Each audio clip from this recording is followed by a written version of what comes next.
Welcome to Eastlake. We are an inclusive faith community dedicated to the free search for truth and meaning, seeking to live out a more just and life-giving spirituality in the modern world. We see faith as less about doctrines and dogmas demanding total agreement, but a life to be lived, enjoyed, and given away to others. What unites us is a growing awareness that life is a gift and love is the point. We welcome the entire human family, regardless of race, age, creed, physical abilities, marital or economic status, gender identity, or sexual orientation. So if you are curious and have come to see, if you are tired and have come to rest, if you are grateful and have come to share, if you are journeying and have come to grow, if you are wounded and have come to heal, if you are joyful and have come to shine, welcome home.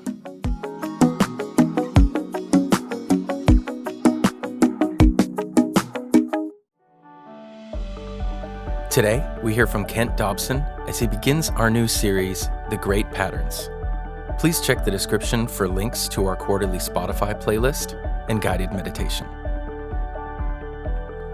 Hey everybody, thanks for coming to Eastlake and offering your attention to what I hope will be an interesting and meaningful conversation over the next little bit. My name is Kent Dobson, and I'm again honored to be one of the teaching voices here at Eastlake, and Eastlake has been an important part of my own spiritual growth and life with the relationships I have with many of you.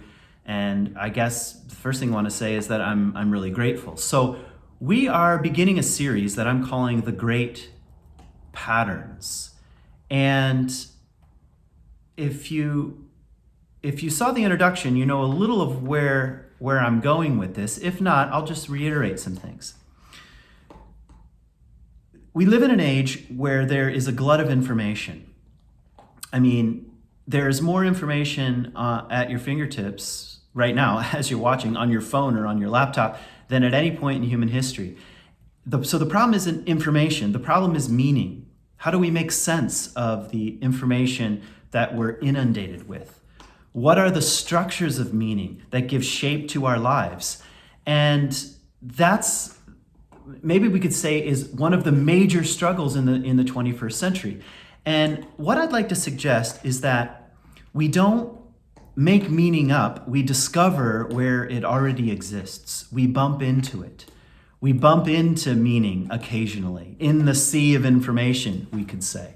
And human beings have always been oriented around meaning, from cave paintings to poetry to myths to stories to villages to meals and ceremonies and rituals. These were ways of staying in conversation with meaning.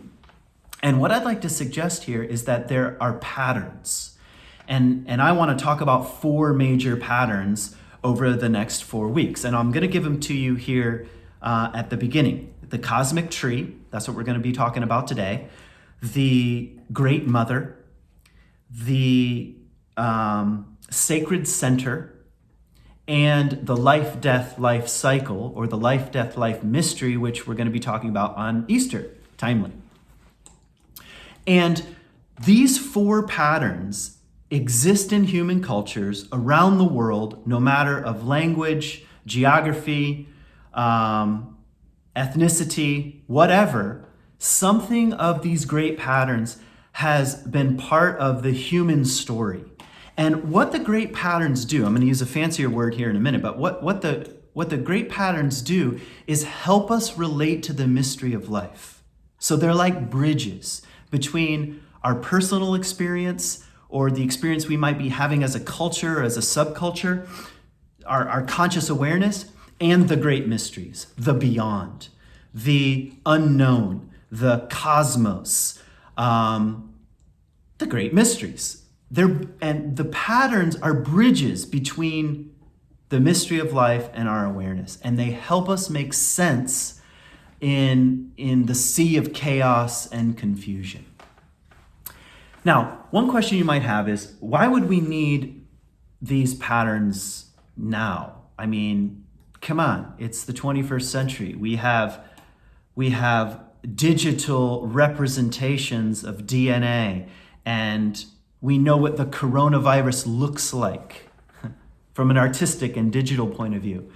So why do we need to look back? And part of what I'm saying is, part of what I'd like to say is that, all right, so let's say human evolution is something like 2 million years old or older. And the 21st century, or let's say the 20th and 21st century, is absolutely nothing in terms of deep time. So the patterns that have helped shape us and helped given humanity meaning, the great patterns, have been around a very long time. And we ought not to be so arrogant as to just dismiss them and say, well, we've sort of grown up. I highly doubt it. The psyche moves at the pace of evolution. Even though we live in an age where there's exponential growth technologically, the psyche and the way it makes sense of the world moves at the pace of evolution. We're 2 million years old right now. The Bible was written yesterday from the psyche's point of view. So I think we still need to be in conversation with these patterns.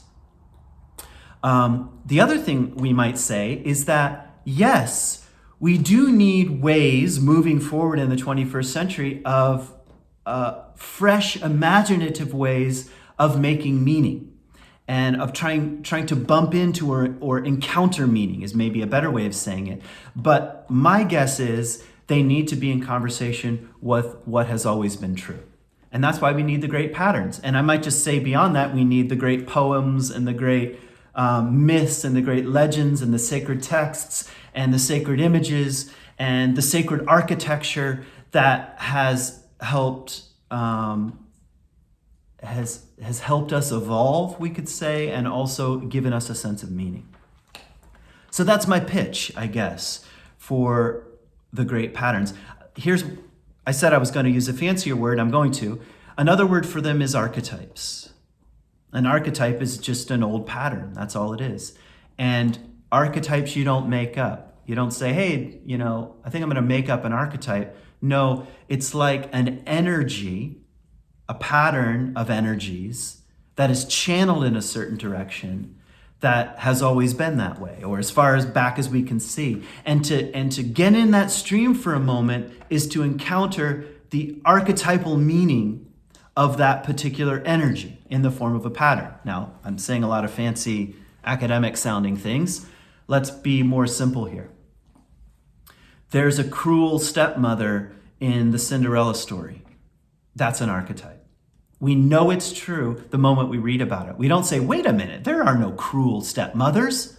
This is news to me. It doesn't even have to be explained to us. It just is, because it's an archetype. And Disney would be out of business if there were no archetypes. Every single story, every single ride at Disneyland is really a channeling of a particular archetype. And we ought to be paying attention to these because it gives us windows into what it means to be human, into the complexity of the human psyche and the human experience. And it helps us relate to how we make sense of the world. In other words, meaning. So, maybe just a tiny bit of background. I first encountered the idea of the four great archetypes or the four great patterns through the work of Thomas Berry in a book called The Great Work. Actually, it could be in another one of his books. I'm not exactly sure. But Thomas Berry, who's a very forward-thinking cosmologist, historian, philosopher, monk, on the very edge of Christianity, as all mystics are. He died a couple of years ago. But he argues that the great patterns we still need right now, and he names them. I mean, he might have one or two more, but the four I'm interested in, the way he names them, the cosmic tree, the sacred center, the great mother, and the life-death-life cycle, he names them as such and says that we need to be in conversation with them. So credit where credit is due. If you want to dig a little deeper, check out the work of Thomas Berry. He might be one of the more important spiritual, religious, ecologically grounded thinkers of the 20th century, even though he's maybe like all really interesting artists will find out over time just how important his work is. I don't think it's trickled down into the mainstream yet, which is fine. Okay, so today I want to talk about the cosmic tree. And maybe the first thing I want to say about it is that we're just going to be exploring the general terrain. After all, if the cosmic tree is a pattern, or sometimes called the tree of life, is a pattern that is as old as humanity, what are we going to say about it in 20 minutes? All we can do is kind of like, let's explore the terrain. And let's treat it as something sacred. Meaning, when I say that, I mean, let's approach it with a posture of curiosity, of mystery, of wonder, of intrigue, the posture of, what if I don't know what I'm talking about? And maybe I have something to learn here, that kind of posture. That's the posture I'm going to try to have as a teacher. So we're just exploring the terrain. And maybe one kind of observation I want to make here at the beginning is that I made a list of all of the places where a sacred tree, or a tree of life, appears in the great stories of humanity. Here's the list: Norse mythology, Mayan mythology and storytelling, the Attis, I'm naming a specific god, that's where we get the tradition of cutting down an evergreen and bringing it inside. Believe it or not, it's not from Christmas. We sort of co-opted something that had been happening a while. There's the tree of life, of course, in the Genesis story and also in the book of Revelation. I'm going to talk just a bit about that particular image. And here are a bunch more. Very prominent in many different Native American traditions, in the Persian tradition, in the Siberian tradition, in the Hindu tradition, and also in the Greco-Roman, where Mount Olympus, where the gods live, there's also a sacred or holy tree right at the center of Mount Olympus.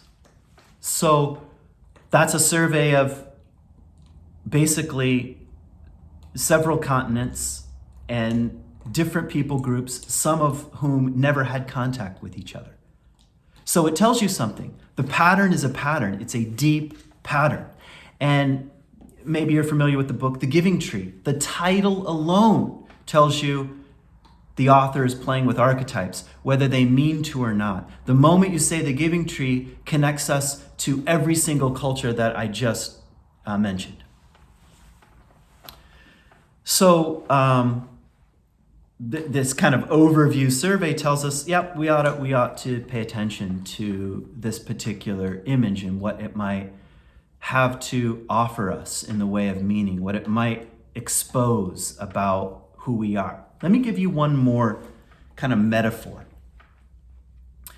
as to why we might look at this and why we might look to nature, or why we might look to a tree as a symbol and as a pattern of meaning. So the metaphor comes from medieval mysticism, really. And here's the phrase: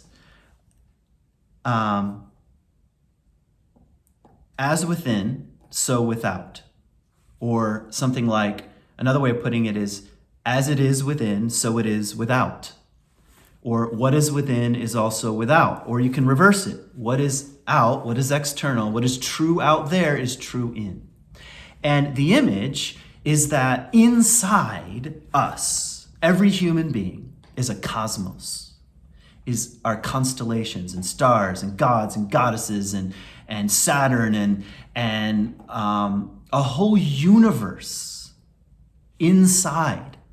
And so when we peer on the outside world, the external, when we bump into the external, from stars to trees to mountaintops to streams to other human beings to communities to villages to architecture, when we bump into the external, it reveals something about the internal.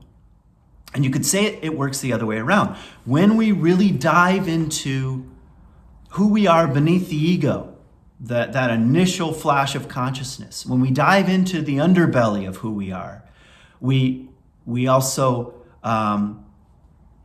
learn something about what's external. The shapes and patterns we find within mirror the shapes and patterns that we find without. See, this idea that every human being contains a cosmos within is a very sacred idea, and I think ought to be kept alive.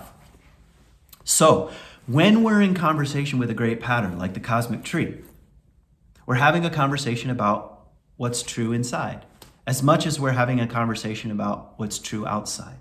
And the line between the two gets very blurry. The Celtics used to call the space between a thin place,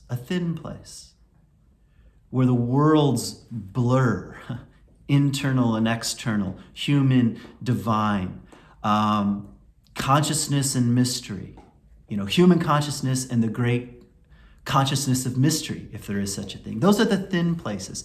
And the great patterns help us get close to these thin places where we bump into and discover where meaning already exists. So what about the cosmic tree? I want to start, that was my introduction. That was a 15-minute introduction. I promise you, this won't be a super long teaching, although it could be. So I want to start in an unusual place, and a place where the great myths do not start, and that is with science. So I read a book a couple of years ago, I have it with me, called The Hidden Life of Trees. Highly recommend. Written by a German, Peter Wohlenben. Obviously, my German is outstanding. The Hidden Life of Trees, it's a New York Times bestseller, and he's a forest management ecologist, and is sort of reflecting on a lifetime of working with trees. And I want to start in a scientific place because the great patterns are in conversation with what's real. In other words, science.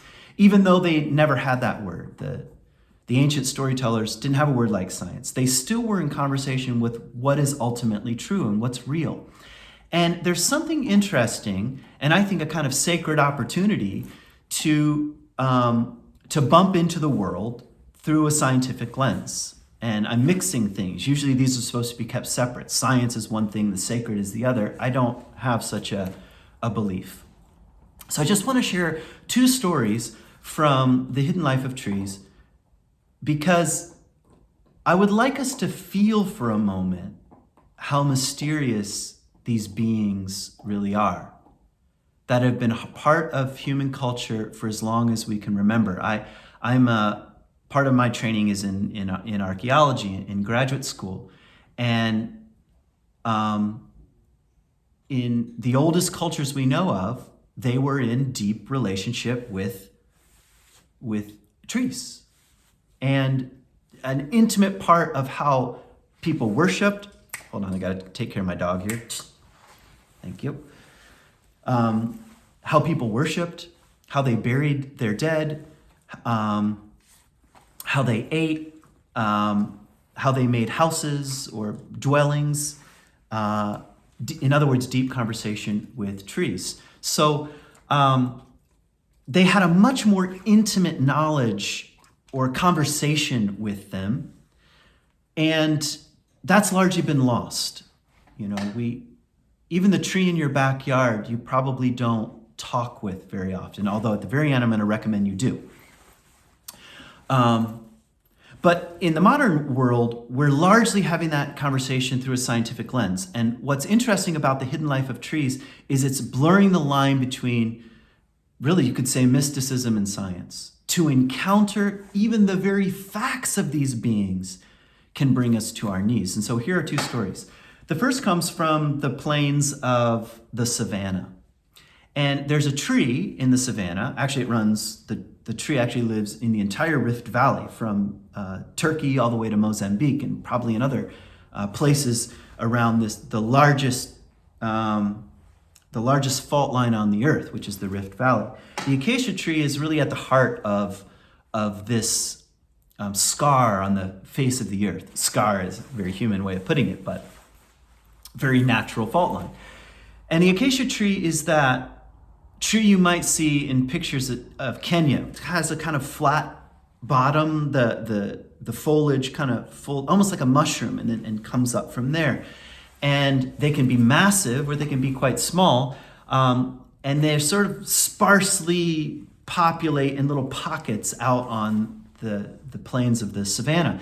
And what they noticed first was that giraffes, who love to eat acacia leaves, would start to snack on them and then kind of collectively would move on, but not move to the next tree. They would move 100 yards away or sometimes move upwind to the next set of trees. And this is very odd behavior because nature is actually quite conservative and you don't want to expend energy, unnecessary energy. So just go to the next tree over when you're done dining. And what they noticed was, first of all, that acacia trees, like all trees, have defense mechanisms and would release toxins to protect themselves from the giraffe and from other insects, but in this case from giraffes. And that communication process takes some time. Like we have a nervous system and trees have a nervous system. Again, as within, so without. There's a conversation happening here. So we have a nervous system, trees have a nervous system, but theirs is slower. So it takes some time. And then eventually the toxins are released. But what they didn't know until recently is that they also released a scent. And that scent would be sent out on the winds.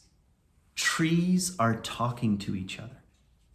And I am not making this up, They communicate through scent. Human beings communicate through scent too. That's why things like eHarmony, it doesn't always work. Like the profile matches, but the scent does not. And I mean that very literally. We're just less conscious of it. So these trees would release this scent in the air. The other acacia trees would smell it and begin to produce the toxins. And the giraffes, of course, being wise creatures of evolution, realized that, if they went 100 yards, the scent, that they're probably not thinking this consciously as far as we know, but over time, they were able to realize the scent doesn't travel that far. Now, who would have thought that trees talk to each other through scent? We're so human-centric right now in our culture. We think we have consciousness. We're the only beings with consciousness. We know what we're talking about. We can think. And the rest of the animals are just blindly trying to survive, and plants and animals. And it doesn't appear to be that way. They talk to each other. That is freaking cool. So the fact that human beings have always had a sacred relationship with trees, it could be that out on the plains of the savannah, those who were paying attention knew this long before the scientists did. Here's example number 2. The same ecologist here, Peter, used to manage forests by trying to create a larger canopy so the trees would grow taller. And so they would take the weaker trees, or what they thought were weaker trees, and strip the bark off around the base of the tree. That way it cannot pass sugars back and forth. It eventually dies. Because they thought, by the way, trees are always in competition. That's also has been called into question. And it's a survival of the fittest and they're all racing to the light. That is actually not the case. Read the book. Anyway, what he realized is that many of these trees survive. What is happening? They cannot pass the sugars they need from the canopy to the roots. Physically impossible.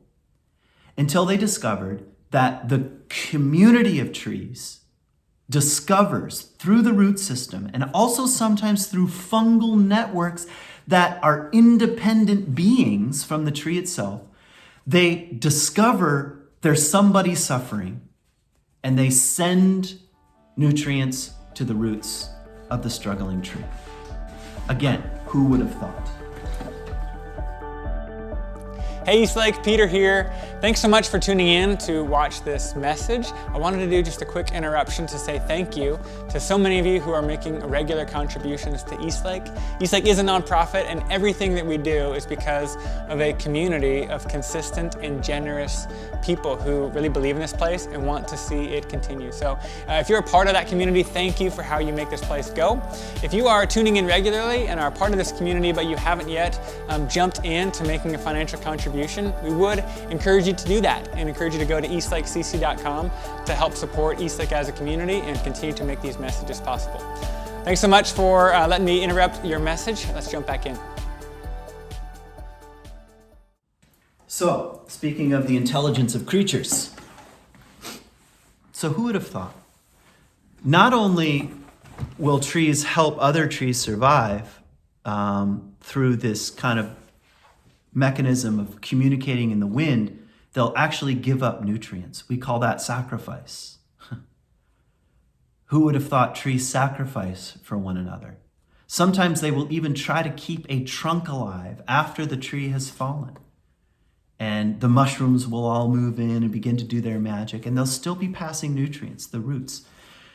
See, I think that calls into question what we even mean by survival of the fittest. Sure, there's some truth to that, but it seems to be much more like the survival of the cooperative. And that's the big task of the 21st century from a human point of view. If we are to survive, if the planet is to survive, how might we cooperate? That's the question. And what I'd like to suggest is that the cosmic tree is an image of such a thing. It's an image of such a thing. It's a holistic image. So in the ancient world, one of the reasons why the cosmic tree was at the center of the cosmos, and sometimes they would even imagine what we now call the earth as a tree. And so what's happening here? What's happening is that it's a symbol of the branches reaching up to the heavens, the branches touching the divine, the cosmos, the mystery, the spirit, union, oneness, and even if you think, I just was lifting my hands like this and I realized this is the posture of worship for most cultures on the planet, this kind of like open-handed. Where do we get this idea? Well, in part we got it by being in conversation with the cosmic tree. So that's true. The center, the trunk, the body of the tree is that kind of earthly domain, the place where we walk around on the earth. It's the place that is most visible and most easily accessible. So you could call it upper world, up here, branches, leaves reaching into the heavens and the cosmos, communicating in the mysteries of the winds of the air. The trunk being the place of the earth culture, human culture, the place that we share, the connecting place of the ground that we share. And the roots, of course, go down into the underworld, down into the mystery, the place where nutrients and water is brought up mysteriously from the deeper regions. Again, a picture of the earth, a picture of the cosmos. So let's say the far reaches of space, the black hole, all the way down to the tiniest electrons and atoms and quarks. How small can we go? This kind of, that's the image of the cosmic tree. Upper world, middle world, underworld. And to bump into this as an image already strikes us as meaningful. And even if you think, if you ask the question, what's a whole spirituality look like? And I know spirituality is a word that continues to be kind of cheapened. It's like everything can be spiritual, and part of me says yes, and part of me says, well, no. Yes and no. Maybe it's a bit of a paradox. It's like, no, some things are more spiritual than others, or some activities or ways of being or approaches feel more sacred than others. And I think there's something important about that division. But anyway, back to what I was saying. to bump into the cosmic tree as an image and to ask a question of what does a healthy spirituality look like, the image itself seems so powerful and so obvious. We need a conversation with the upper world, spirit, union, oneness, God, the mysteries, the cosmos, this posture of awe. We need a middle world. How do we actually live? How do we move around? What's the soil like? What's the ground like? What's the terrain like? What's the territory like? Middle world, day world, jobs, economy, family, conversation, and we need an underworld. Something of us needs to be deeply rooted somewhere, grounded somewhere. The old word for that used to be soul. Spirit, kind of cultural identity, middle world, and soul. Soul as in the deepest and wildest, most unique essence of who we are that's grounded somewhere in the mysteries of the underworld, you know. What does it look like? It looks like spirit and soul, you know. It's the place where these two worlds touch. And the cosmic tree in these stories and legends and parables and drawings is trying to remind us of that. We are such beings, soul and spirit, and I don't know what to call the day world, the middle world, the ordinary. We're ordinary, we touch the heavens, and we're grounded in a kind of depth that we're rarely even conscious of. So it's an image of a very holistic kind of spirituality. You could even ask yourself, this would be a challenge. What if I spent some time asking, what is my relationship with these three? Even if we wouldn't even use the exact same definitions, what's my relationship with spirit? What's my relationship with kind of day world life, you know? Living and moving and interacting in the culture and the world and the natural world in which I find myself. What am I doing? Like, what the heck am I doing with my life? And what is my relationship with the soul, with the underworld, with the hidden regions of who I am? That's far deeper than kind of how I present myself out in what we call culture. And you might find yourself wondering something like, actually, I don't have much of a relationship with spirit. I don't have much of a relationship with a word like prayer.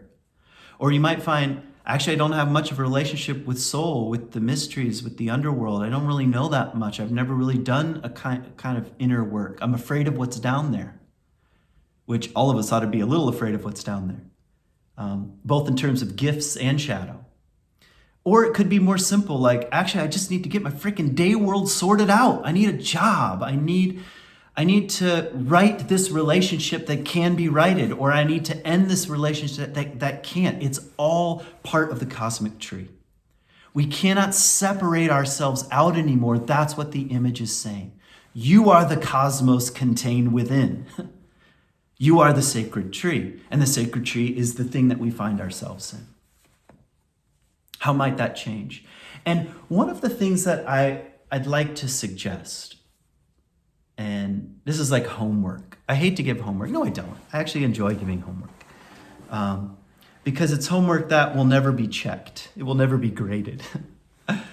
It's an invitation. And here's the invitation. I think to get closer to the symbol of the sacred tree, the cosmic tree, we need a relationship with an actual tree, or trees, or tree beings.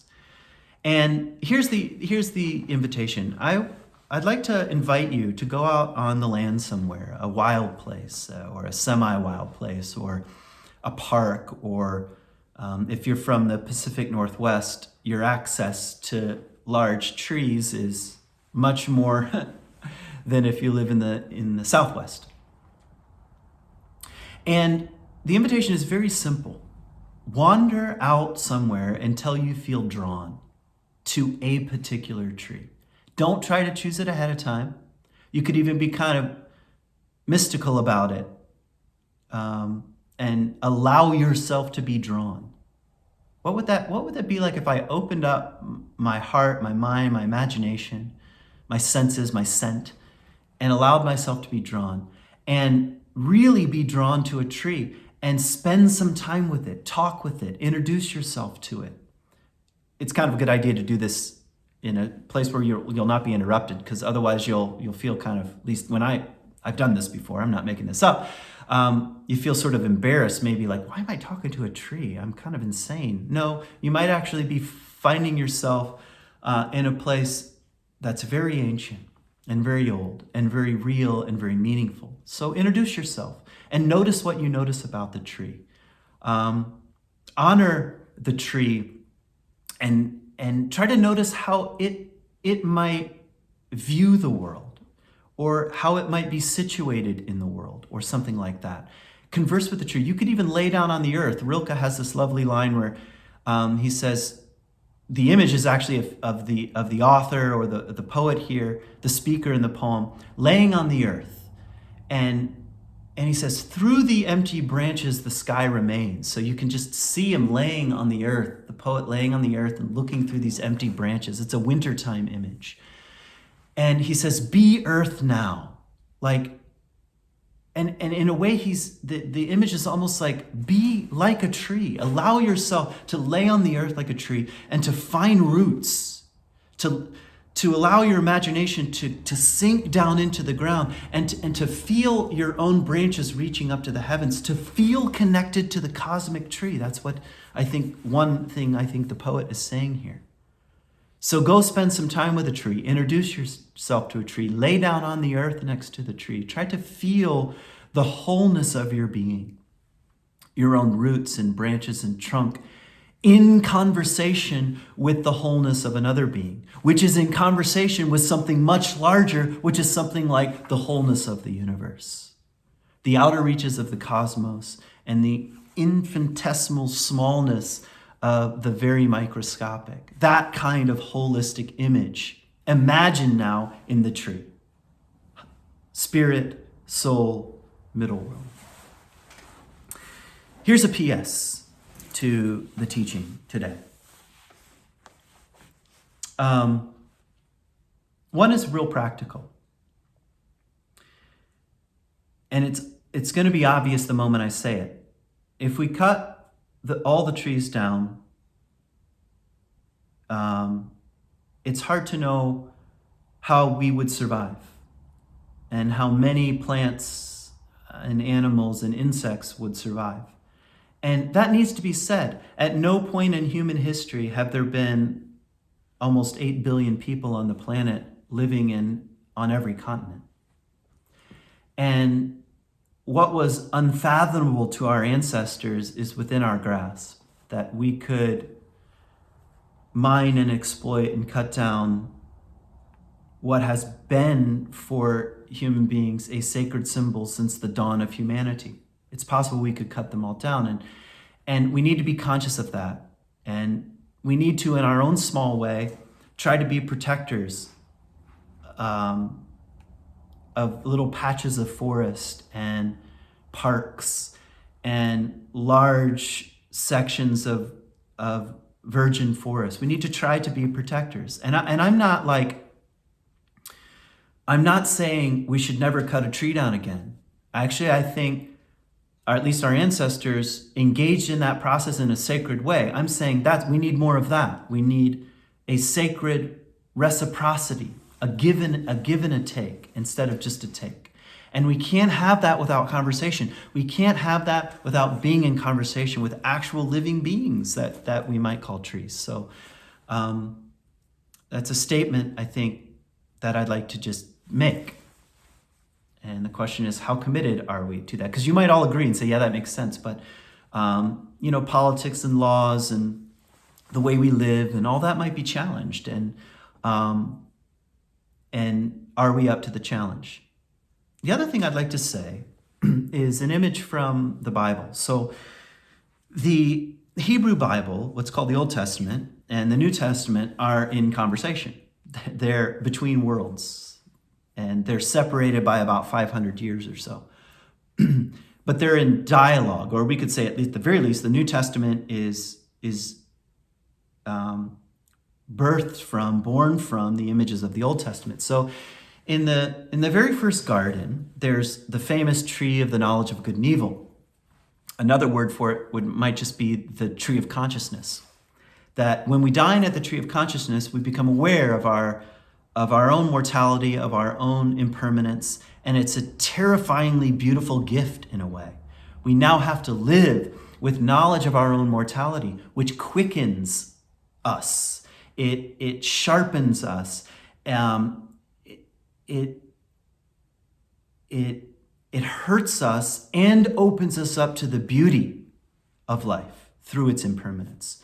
So yeah, that's the main story. They dined from our ancestors dined from the tree of consciousness, and they knew good from evil.